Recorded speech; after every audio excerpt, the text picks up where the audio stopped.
부실 PF 우려의 캐피털사 이달만 1조 갚아. 태연건설의 워크아웃 사태 이후 부동산 프로젝트 파이낸싱 부실 우려가 커지면서 국내 캐피털사들이 이달에만 1조 원에 가까운 회사채를 순상환했다. 특히 자금 조달 여건이 악화된 신용등급 A+급 이하 비우량 캐피털들이 울며 겨자먹기 식빚 상환에 나서고 있는 것으로 분석다. 특히 금융당국이 캐피털사를 포함한 여전업권의 고강도 구조조정을 압박함에 따라 이들 업체의 부실채권 매각 작업에도 속도가 붙을 것으로 보인다. 28일 금융투자협회에 따르면 이달 국내 캐피털사들은 원화채권 기준 9,295억 원어치의 캐피털채를 순상환할 것으로 집계됐다. 캐피털사들은 채권금리가 급락한 지난해 11월 2조 7,167억 원어치를 순발행하며 자금의 숨통이 트이는 듯 했지만 같은 해 12월 곧바로 7,355억 원어치를 순상환한 데 이어 이달까지 2달 연속 빚 갚기에 치중했다. 딱 1년 전만 해도 연초 효과 속에 1월에만 1조 1,569억 원어치의 캐피털채가 순발행된 것과 비교하면 확연히 대조된다. 다음 달에 5조 원 규모의 회사채 만기가 예정돼 있어 중소 캐피털사의 자금 조달 고심은 깊어질 것으로 보인다. 엎친 데 덮친 격으로 건전성 관리는 캐피털사의 발등에 불이 되고 있다. 캐피털사들은 그간 사업성이 부족한 PF 사업장에 대해 만기를 계속 연장하는 방식으로 손실인식을 늦춰왔는데 금융당국이 이런 사업장 정리뿐 아니라 충당금 확보에도 속도를 내라고 주문하고 있기 때문이다. 이복현 금감원장은 앞서 2023년 말 결산 시 사업성이 없는 PF 사업장은 예상 손실을 100%로 인식해 충당금을 적립하고 신속히 매각 정리하라고 당부한 바 있다. 옛 동양그룹의 회사채에 투자했다가 손해를 본 이들이 동양증권을 상대로 1천억대 집단소송을 냈으나 2심에서도 패소했다. 29일 법조계에 따르면 서울고법 민사시비 3부는 투자자 1,246명이 유한타증권을 상대로 1,130억 원을 배상하라며 낸 증권 관련 집단소송을 1심처럼 원고 패소로 판결했다. 투자자들은 증권신고서의 사모펀드와의 거래 관련 사실, 동양증권이 부동산을 매수해 지주회사인 동양을 지원한 사실, 동양이 회사채 판매 대금을 전용의 계열사를 지원한 사실 등이 거짓으로 기재되거나 누락됐다고 주장했다. 그러나 1심은 투자 판단이나 의사결정에 중요하게 고려할 만한 중요한 사항이라고 인정하기 부족하다며 증권신고서 등의 중요 사항을 거짓으로 기재하거나 누락한 잘못이 있다고 볼 수 없어 자본시장법에 따른 손해배상 청구는 이유 없다고 판시했다. 2심도 1심 판결은 정당하므로 원고들의 항소를 모두 기각한다고 밝혔다.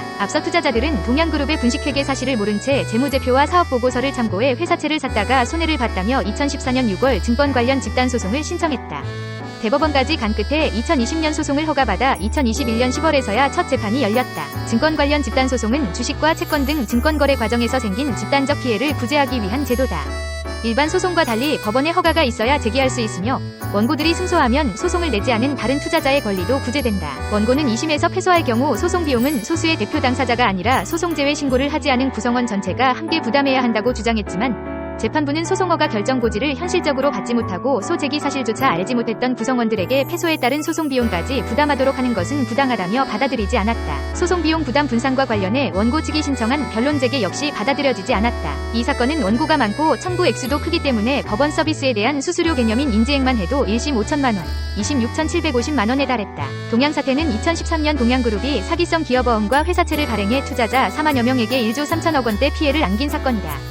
현재현 전 동양회장은 2015년 대법원에서 징역 7년을 확정받고 2021년 만기 출소했다. 일본 중앙은행의 마이너스 금리 정책 폐지 시점이 임박하고 있어 일본 증시의 거침없는 상승세도 진정 국면으로 접어들 것이란 전망이 나왔다. 문남중 대신증권연구원은 29일 보고서를 통해 1월 일본 증시가 상승하는 배경이 되고 있는 엔화 약세는 새해 노토반도에서 강진이 발생한 후 나타나기 시작했다며 대형 지진이나 지정학적 이벤트 발생 시 엔화 강세가 이어지던 이전과는 사뭇 다른 흐름으로 BOJ의 마이너스 금리 해제 기대감이 지진의 여파로 한풀격인데 기인한다고 밝혔다. 실제로 1월 금융정책위원회는 장단기 금리 운영, 자산 매입 정책, 포워드 가이던스 등을 현행대로 유지하기로 결정했다. 문 연구원은 1월 금정위 결과는 3월 금정위 전까지 현재 나타나고 있는 착시 효과에 무게를 실어주는 결정이라며 하지만 BOJ의 경제 및 물가 인식에 있어 경제가 완만하게 회복되고 있고 물가 목표 달성 가능성이 존재한다는 목소리가 커지고 있다는 점은 주목할 대목이라고 짚었다.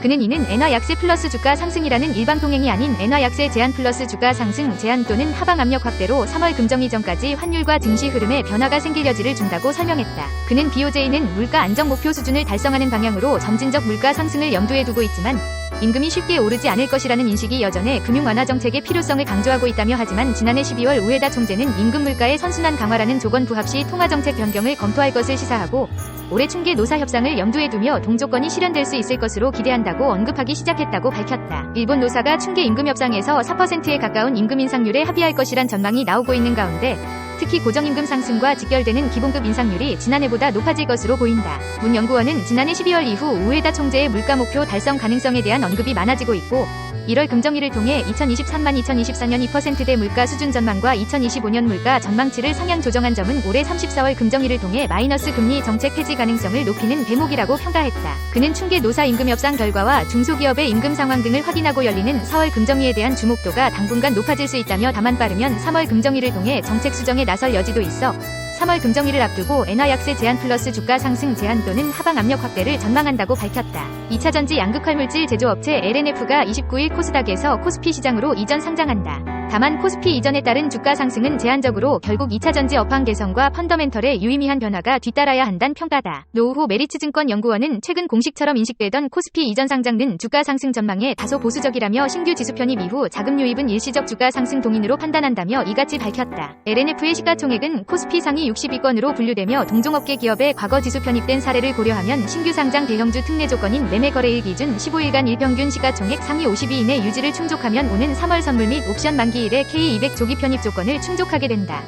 조건을 충족하지 못할 경우 6월 정기 변경에 편입 예정이다. 노 연구원은 다만 결국 2차전지 업황 개선 및 LNF의 펀더멘털의 유의미한 변화가 부재하다면 경쟁사들 대비 구조적인 주가 저평가 해소와 주주가치 극대화는 다소 어렵다고 평가했다. 그는 LNF의 중장기 사업 과제로 업스트림 역량, 전구체 합작사 투자 집행, 양극재 케미스트리 다변화, 흑연 음극재 사업 JV 추진 등을 꼽았다. 노 연구원은 특히 LG 에너지솔루션의 원통형 전지양 양극재 1차 공급 기업으로 고객사의 연간 원통형 전지 양적 확장 전략에 맞춰 동사 또한 원재료 구매, 생산 설비 증설 원가 경쟁력 확보 기술력 선도 등을 위한 설비 투자 능력 확보는 필수적이라고 평가했다. 그는 향후 해당 사업 실행을 위한 외부 차입 및 증자 등 다수의 자본 조달 시도가 빈번하게 발생될 가능성 높고 이를 뒷받침할 수 있는 고객사양 중장기 수주계약 확정 등 사업 성과가 부재하다면 주가 저평가 해소 필요라는 동사의 외침에 시장의 동의가 어려울 것이라며 이미 2023년 하반기부터 소액주주 중심으로 주주 행동주의 시도는 현재 진행형으로 코스피 이전 상장에 맞춰 동사의 진정성 있는 대응이 필요하다고 밝혔다. 삼성증권은 29일 현대모비스의 전동화 전장부품 투자 회수기가 1년 지연된다며 목표 주가를 기존 30만원에서 25만원으로 하향 조정했다. 이문영 삼성증권 연구원은 이날 보고서를 통해 실적 부진은 주가의 상당 부분 반영됐으며 해외 수주 증가로 그룹 의존도를 낮추고 있는 점을 반영해 매수 의견은 유지한다며 이같이 밝혔다. 임 연구원은 배터리 시스템의 배터리 셀 조달 방식이 직접 매입에서 사급으로 전환되고 올해 전동화 사업부 흑자 전환을 기대했으나 전기차 판매 성장 속도 둔화로 내년으로 지연됐다며 첨단 운전자 지원 시스템, 사이드 바디 모듈 통합 제어기 매출이 시작된 점은 긍정적이나 이 또한 내년에 흑자 전환이 예상된다고 밝혔다. 올해 실적 전망에 대해서는 배터리 조달 방식의 변화로 매출 감소가 불가피하다며 연결 기준 매출액이 전년 대비 3.6% 줄어든 57조 1천억 원을 기록할 것으로 예상했다. 신규 전기차와 해외 전기차에 대해 배터리 셀을 완성자 업체에서 사고 현대모비스에 공급하는 사급 방식으로 조달 방식이 변화하면서 연간 매출 2조 6천억 원이 감소한다는 설명이다. 임 연구원은 실적 회복 모멘텀은 전동화, 전장 부분의 흑자 전환인데 내년에 가능하다며 작년에 발생했던 일회성 비용 2,200억 원 및 수소 사업부 이관에 따른 손실 추정액 1천억 원 제거가 모듈 사업부 이익 증가 요인이라고 부연했다.